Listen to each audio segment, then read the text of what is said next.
saw someone's whole areola. I'm trying to remember if I saw someone's nuts on there one time. That was wild. Welcome to Read It and Screech, the podcast for the ones who love the darkness and all that lurks there, and to Stephen King, because of you I am. Come sit with us while I give the Cliff's Notes of the cringiest quotes and we go screeching all the way.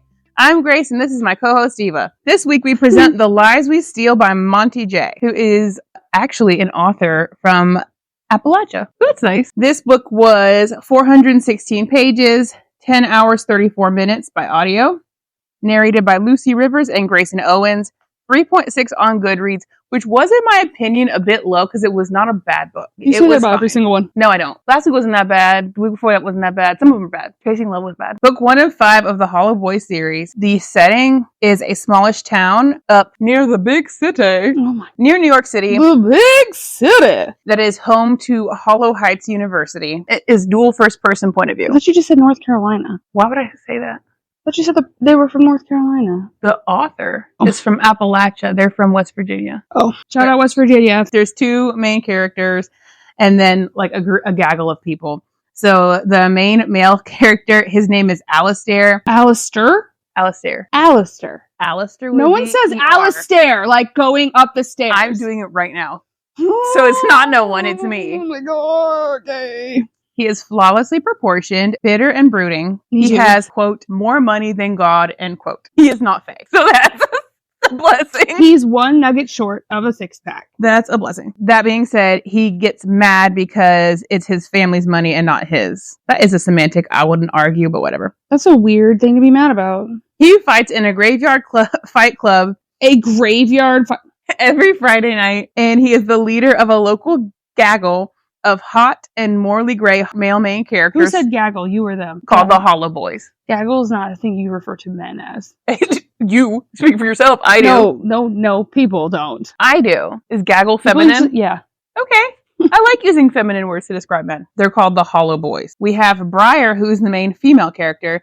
She is not like other girls because... of course not. She keeps rats as pets.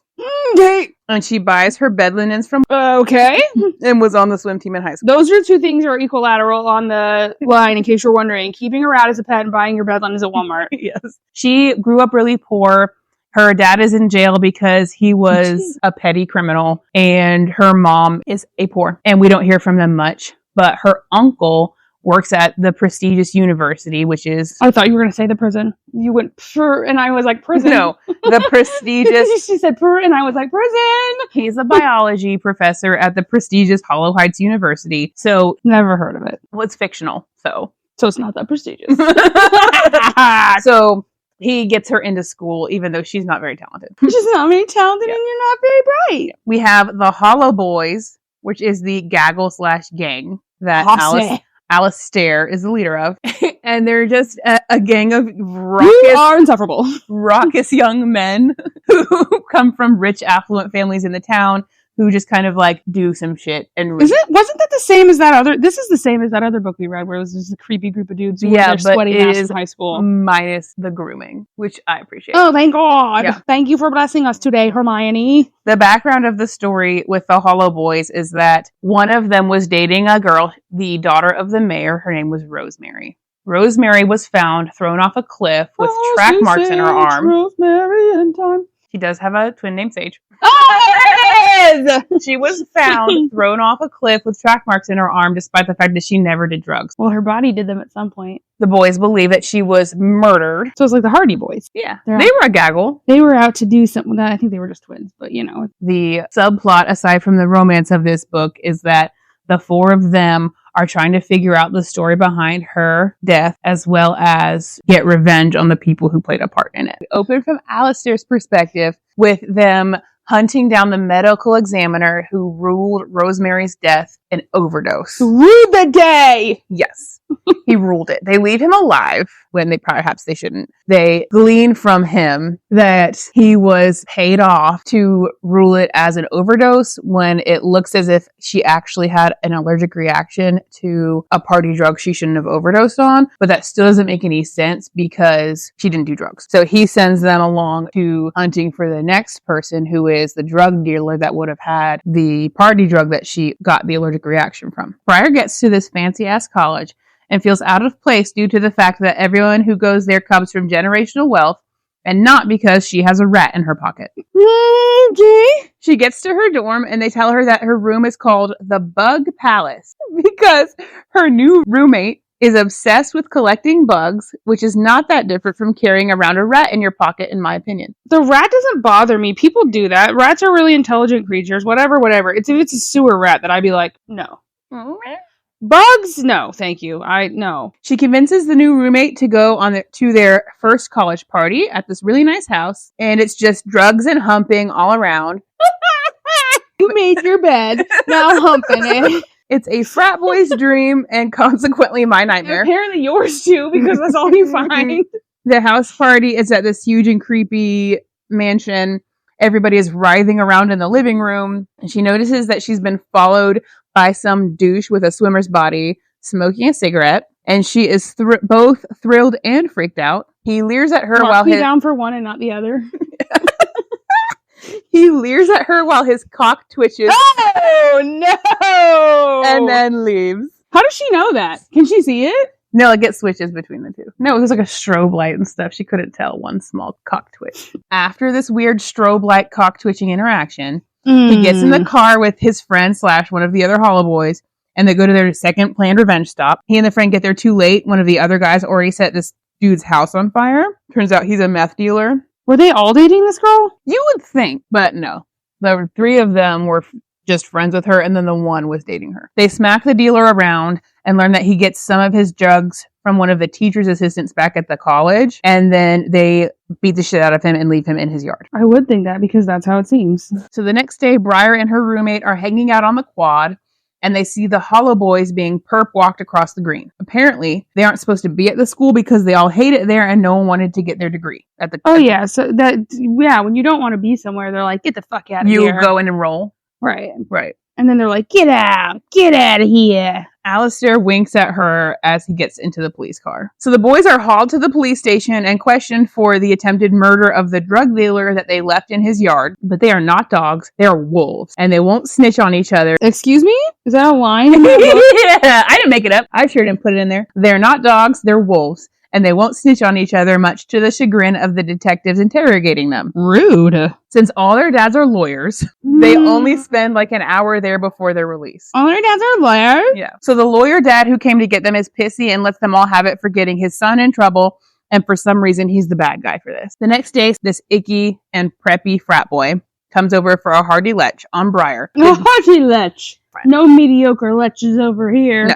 Hearty. But he is interrupted by his own fucking girlfriend. Ew. So I guess he just wants to be friends with Briar. Of course. Yeah. She goes to class and Alistair comes in late and sits next to her. So I guess he did decide to get his degree at the Hollows University. His sitting next to her sets the rumor mill ablaze and he smells like black magic at midnight. What does that smell like? Has one of those companies made a candle? According to mixed reviews at the Yankee Candle website, is either a smoky, leathery vanilla smell with notes of incense or the smell of being attacked by a licorice monster. Ew! But back to regular programming. Ew!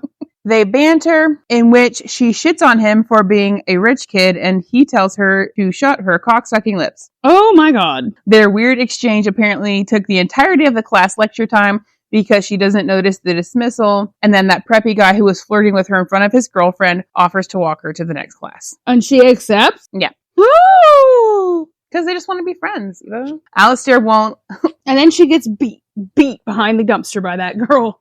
That dude. Right. Alistair won't move to let her out of the seat that she was in, so she has to straddle his lap. Hey, absolutely not, liar. Okay. They're like, you've heard of 2 people, 1 bed. Get ready for 2 people, 1 chair at school. Yeah. Alistair broods about this and then goes to the tattoo shop he works at. He picked up tattooing at a young age because when he was little, his older brother turned his art studio into a home office and threw all his drawings away. Boo fucking who. Turns out he was supposed to leave town for a tattoo internship after high school, but his plans were thwarted by his his parents paying for him to go to college. By his best friend's girlfriend being murdered. And then his parents paying for him to go to college. He decides that he needs to get under Briar's skin while her thighs ache beneath his touch. No! Grace.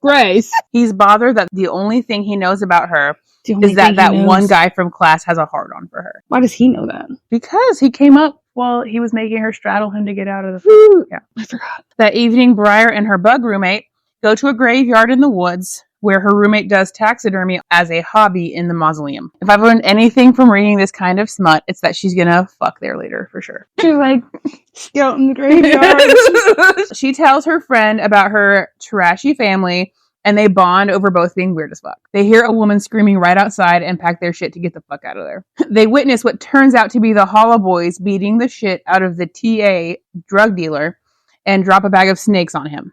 Oh, where did you get the snake? They just found him. So it wasn't a woman screaming. It was just the TA screaming like a little bitch. Rude. The boys murder him after learning that he was hired by a mystery person to murder Rosemary and make it look like an accident. Who hired someone to do that? I'll tell you if we continue. Briar trips over her own fucking feet while they try to run away, which catches the attention of the boys. Alistair decides that her witnessing the murder of the TA is just another sign that he needs to hunt and then fuck her. I thought you were going to say hump. Basically the same thing. Briar is on edge about she and her roommate being the only witnesses to this incident and says that they need to go to the police.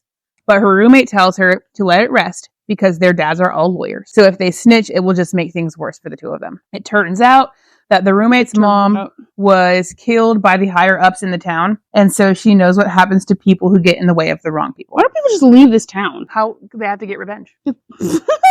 It's not that hard. Half of Get them in a are car and terrible. drive. Half of them are corrupt and terrible people, and half of them need revenge. So this forever cat and mouse game. I got the need for speed, but it's not as strong as my taste for revenge. Yeah. When they get back to their room, they find an anonymous note on the door saying, "I know what you did, and I'm coming for what's mine." And It's oh yeah, your pussy.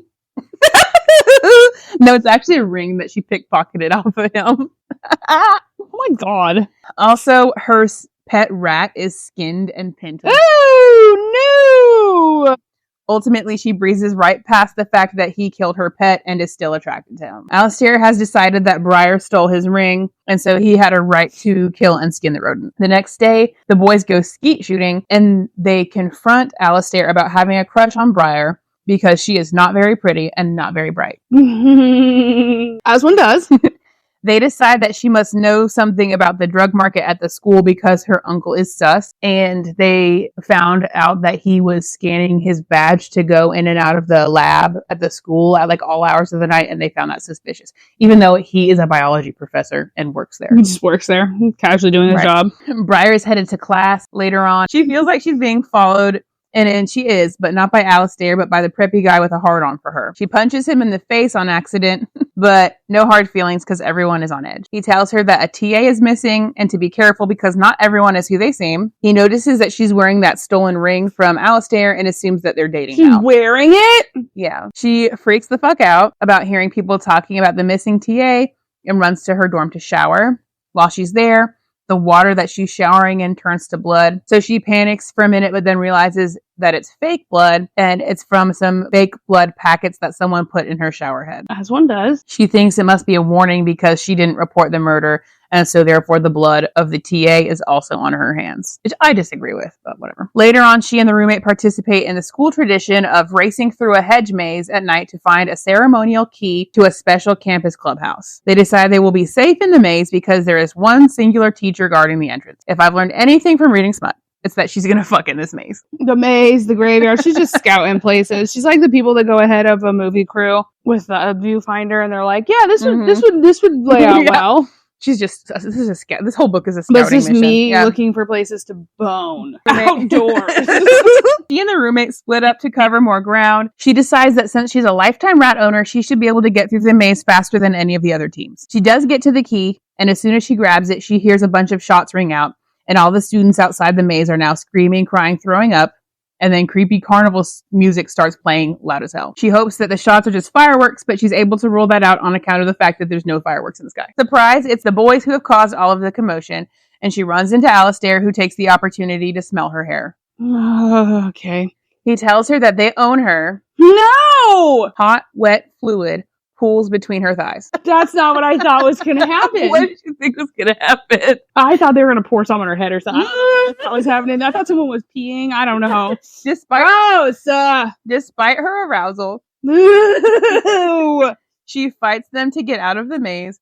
And I would too. There's no mention of her roommate for the rest of the altercation. Not a single flaw found. No, we just find out later that her roommate was fine. Alistair is taken to sketching pictures of her during class instead of paying attention. He wasn't doing that anyway, be real. Right. Her uncle, who was teaching the biology class, shits on him for this. He tells him to get the fuck out if he's not going to pay attention and take his education seriously. On his way out of the room, the uncle puts a hand on his chest and whispers in his ear that he's not untouchable just because his family has money. It's very sexually charged. This interaction fills Alistair with rage, and he hopes that... Me too, honestly. He hopes that the uncle has something to do with Rosemary's murder so that he can have a reason to get revenge on him as well. You get some revenge. You get some revenge. Yeah. You get some revenge. Everybody gets some revenge. Look, the town's got to make money somehow. He is not. He's like, you know what? I am not stingy with my revenge. Everybody can have some. So Alistair gets to his car, and he finds out that someone has filled it with cockroaches. I was trying to say fill it with cock. Keep going. And there's a note from Briar saying that she's not afraid of him. I'm not gonna lie, that would work on me. I have a car full of cockroaches, leaving town. I would leave the country. I'd be like, I've heard that Scotland is really nice, and no one's done that there. Bye. So she says that she's not afraid of him, and that he should get a new hobby such as bug collecting to keep his mind off bothering her. I have a car full. It worked. I collected enough. I'm done. He decides he's going to show her why she should be afraid of someone made of nightmares. Briar sneaks into the campus swimming pool at night. I guess they don't have open swim during the day. And if I've learned anything from reading Smut, it's that she's going to fuck in this pool. Alistair finds her floating there with her eyes closed and sneaks up on her and tells her that he wants his ring back. She tells him she doesn't know what he's talking about. She's wearing it. No, this time she had left it in her pocket when she was yeah. Stupid. Tells- She's like, what ring? Yeah. What ring? She tells him she doesn't know what he's talking about, and then she dry/wet humps his thigh. Oh my god. People just use this pool later.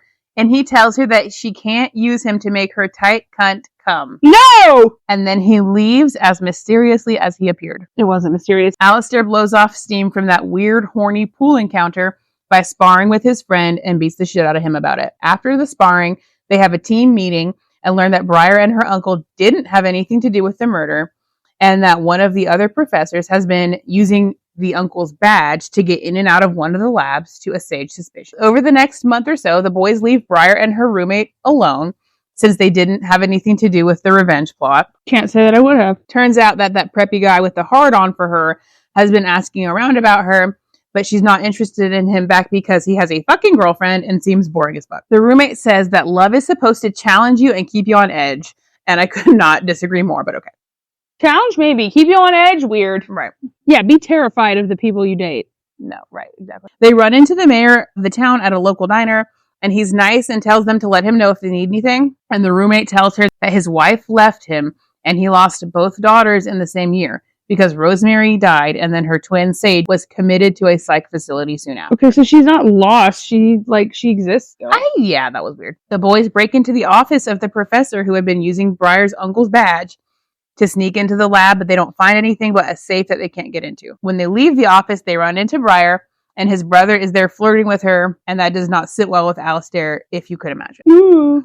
At an unspecified later date, the boys knock Briar out and kidnap her and take her to that mausoleum. To fuck. No. Damn it. To threaten her into helping them crack the safe. Why would she know how? Because she has rats? No, because her daddy was a petty thief. Her daddy. Yeah. As horny as she was for him in that pool, he surely could have just asked her to help, but I just work here. Also, Alistair tattooed his initials on her finger while she was knocked out. And she never woke up. No. They tell her to pickpocket one of the boys to prove that she has the skills to crack the safe, and she does. We have no idea how she gets back to campus and goes back to her life, but she does. One day when she's studying with her roommate, the preppy guy asks her to go to the fall formal with him since he broke up with his girlfriend last week. But Alistair walks in and tells him she's going with him instead. Preppy guy says those grapes were sour anyway and tells her that she's just a gutter rat and leaves in a huff. False. You killed my rat. Just a gutter. Then Alistair sucks the makeup that she has covering that tattoo he gave her on her finger off and tells her to wear something nice to the ball. It's a masquerade ball. And if I've learned anything from reading all this smut, it's that she's gonna fucking one of these masks. They make a grand appearance at the ball to give themselves an alibi and then sneak into the office of that professor with the safe to have her crack it open. They find a flash drive in the safe and they put it in the computer in the office, and it has a video of the mayor of the town tied up in a warehouse. Turns out that he had borrowed a lot of money for his campaign and didn't pay it back to these shady motherfuckers. The video Who are the shady motherfuckers? just like random shady motherfuckers. Just, okay, cool. You know, the casual kind. Casual crimes. Casually. The video shows that he agrees to let Rosemary be trafficked to pay off his debt. The mayor? Yeah. Why would the mayor agree? He's like, don't take me, take my daughter. Oh, the dog. Oh, ew. Yeah, they're like, either pay it back or sell us your kid. And he's like, you can have the kid. So Briar realizes at this time that they have not been just stalking and murdering random people in town, but they've been trying to figure out what happened to Rosemary and then avenging her death. She doesn't realize that as they've been watching the flash drive, her roommate has been blowing up her phone, telling her that the professor whose office they're in is headed their way, and so they have to run and hide in a closet to not get caught. Apparently, this is super hot because she tells him to fight her or fuck her in the closet, and he drags his hand from her sopping cunt to her puckered hole. I'm sorry. Those were a bunch of really nasty words all rammed together. Yeah. He starts to fuck her and makes a lot of noise on purpose. And they almost get caught, but right before they do, the fire alarm goes off and the professor runs out and they can get away. Turns out he didn't kill her rat. He just skinned a squirrel and then hid her rat in his dorm for a while. But just the thought that he did it didn't turn her off. So take note of that for later. He kept her rat Yeah. and she couldn't tell? No. She's a bad rat parent. No, because she just saw it and then her roommate was like, oh, don't worry about it. I'll get her. So he's been parenting her rat this whole time? Yes, he's been a rat dad.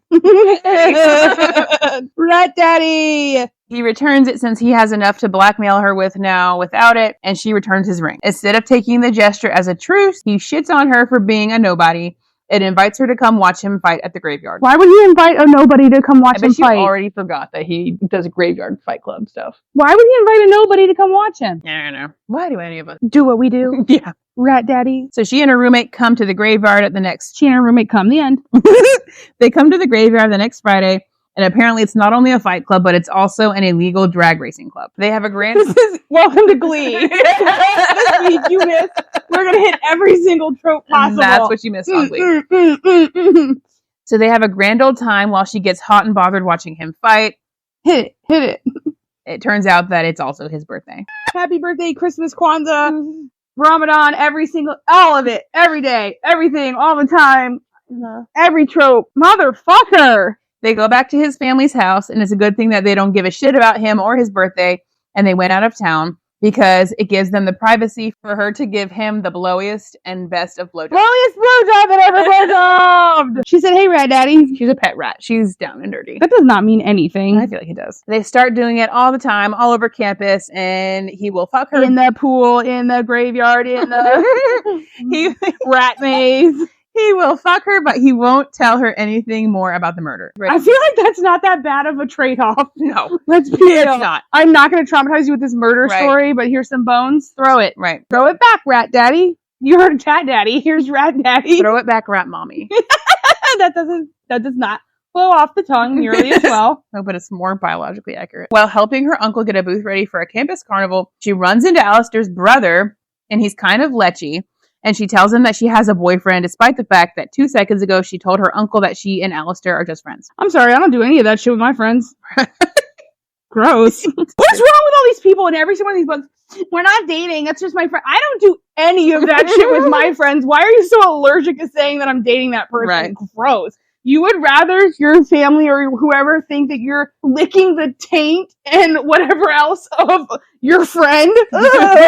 Alistair finds her and pulls her into an alcove to fuck, but she ruins the mood by asking him what he's planning to do about the flash drive that they found a few weeks ago. She tells him that he owes her an explanation because she helped break into the shit. We're not dating. Because she helped break into the safe, and he tells her that he doesn't care about her, and they are just fucking, which she finds very offensive because he literally tattooed his initials on her.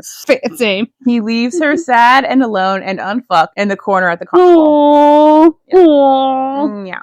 He does feel bad about it, though. The way that people will write these books and someone will feel more guilty about having not boned someone than, like, committing a murder. They'll be like, I killed 6 people tonight, but I left her aching for more. He's so For real? Oh! The boys use the distraction of the carnival to confront the professor who trafficked Rosemary. They let her boyfriend off him with his bare hands. And in the aftermath, Briar's roommate calls him in a panic and tells him that she has gone missing. So evidently, right after he took that shit on her in the corner at the carnival, his brother swooped in. At least he went in the corner. Yeah. You're gonna shit Right. at least do it in the corner. His brother swooped in and snatched her up and took her to the family home to lure Alistair there. Home. Apparently, He couldn't just call him and say, "Hey, come over." no, because the brother this whole time has been hot and bothered that she chose Alistair Like over Hunter. him, even though she's only talked to him like twice. How old is Hunter? Ever. His brother's like a couple years older. So the brother watched her give the blowiest blowjob. Oh He can't believe that she let Alistair defile her. I can't either. Honestly, I'm on the team with the brother. And he's been fixated on her from afar this whole time. Somehow, Alistair wrestles the gun that his brother was holding away from him and shoots him in the shoulder and then takes Briar to his dorm. Turns out his brother is just a Looney Tune with trauma from the parents just like Alistair. And they find out later that he's been on drugs for years and no one noticed, so that's why he's gone crazy. Nobody cared enough to notice him. Alistair stays the night with her in the dorm and finally tells her about his childhood and how apparently the family had him as a filler baby. A filler baby. Yeah. The brother was a sickly child and they thought he would need organ transplants as they got older. Oh, that's not a filler baby. That's what's that? A farmed. Sister's keeper. Yeah. Basically. Shit. Yeah. This week on Glee. A farm. Fish hatchery kid. They decide to be boyfriend and girlfriend forever. Over the holiday break, they chase each other through the maze, Fucking. but they don't fuck in it. He gives her a pair of custom Converse for Christmas. Oh my God. Who was this? When was this written? This is not that long ago. 2012. Then he gives her a consensual tattoo that says, quote, "We are all thieves," unquote. And then they fuck in the tattoo studio, surely breaking health codes and using saran wrap as a leash. No. Oh my God. I didn't think you were going to say leash. Thanks. I hate it. After the break, she goes to her first class of the next semester, and Sage, Rosemary's twin, walks in fresh out of the psych ward. We fresh out the mental hospital. The end. And I guess I haven't learned anything from reading all this smut because she didn't fuck in the mausoleum, the maze, the masks, or the pool. I thought they did go in the graveyard. No, they didn't. Oh, So her scouting mission did nothing. she was just looking around at those places for no fucking reason. No, I thought they were gonna fuck in the maze. They just walked to it and then walked out. But it was like snow, so So it was just pretty. wouldn't have stopped lots of people we've read about. But To be There trying to was set the a- scene. refreshing amount of plot, considering that. Remember in the last Yeah, there one, was none. in Chasing Love, there was none. Hey, what's the plot? Nothing. Personally, I thought this was fine. I can't believe it only had 3.6 stars, considering some of the stuff out there that had more. So I guess this person just doesn't pay for their Goodreads You say somebody's paying for something. because it was fine. I don't feel that you need a quick fiction fix for this. Would you fix it by letting her fuck in the maze and in the mask and in the pool and in the mausoleum? Would I fix it by not making 4 dudes obsessed with the same chick? You're not obsessed with the same chick. With you, Rosemary? They were all willing to throw their lives away on the revenge for one person. No, it was Odd. mostly because they're besties, and the guy whose girlfriend it was like wanted to off himself, and they was so upset, and they wanted to help him. She was only okay. She was only mediocre. That's odd. There wouldn't have been a plot if they weren't out for revenge. Yeah, they didn't all need to. They I could, guess they could have made. it could have been a subplot. He could have been like running around like, and they could have been like running to find him every 5 minutes. They could have been like, "Oh, damn it, Darren, That's true, and I guess getting into trouble." they could have made a few of them related to her, and then it would have been like like it's weird. one was It's a dating weird her, one was related to subgenre her. when they're like trying to make a group of dudes obsessed with one chick, even if in this one she tried to make it not the main chick. She's still trying to say like this group of dudes loves this girl so much that they're trying to make it like you picture that. You did like nothing. I said I wasn't allowed to change anything because you like the book. You're bossy little fuck. Do it, don't do it, do it, don't do it, do it. Say nothing. You don't say that. It was it was my opinion that you don't need to fix it. You said you didn't do a quick kitchen fix. I like it. No. But you Okay, can. fuck off. You did anyway. So if you're gonna do the quick fiction fix because you Yeah, don't I think wanna it's do- fucking weird to be like all these dudes are obsessed with this Okay. chick. I didn't like that they were like annoyed that their college was paid for and ungrateful. That was stupid as no fuck. mention of the fucking custom Converse. I complained about that when it happened. I would have fixed that. anything. That was He's wild. like, For I- adults in college, for that to be their Christmas gift, wild. When they're like, I have more money than God, but I gave her Converse, and people are usually like, oh, Cartier. He gives a friend this really nice charm bracelet that has like these little charms on it, and it's really nice. And then he gives her a pair of custom Converse that has his name on That it. says Rat Daddy! I didn't tell you that part. It had his name and her name on it on the bottom. Yeah, that was literally like, she was like, oh, actually middle school. This is how I wanted people to treat me. Rad Daddy. Thank you for listening to Read It and Screech. If you'd like to support, please, God, please rate, review, and subscribe.